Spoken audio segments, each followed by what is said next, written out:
ఇప్పుడు బెంగాల్లో జరుగుతున్న ఏంటంటే ఒకటి ముస్లిం ప్రాంతాల్లోనేమో హిందువుల మీద దాడులు ఇంకా జరుగుతున్నాయి, మర్డర్లు హింసలు జరుగుతున్నాయి.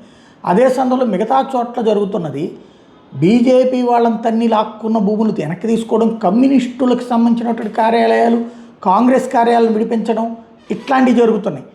గతంలో ఎట్లా జరిగింది 2021లో, ఇదిగో చూడండి, ఇది 2021లో బీజేపీ ఓడిపోగానే కాషాయం రంగు కనబడిందని షాప్ మీద దాడి చేశారు. కాషాయం రంగు అంటే వాళ్ళు హిందువులే, ఇదిగో ముస్లిం మహిళలే ఈ దాడులకు పాల్పడింది.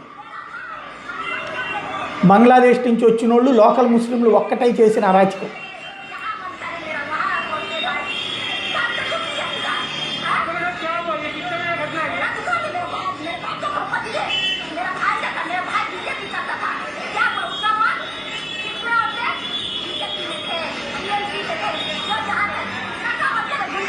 వీడియోలు తీసి మరీ పోస్టులు చేశారు ఆ రోజుల్లో.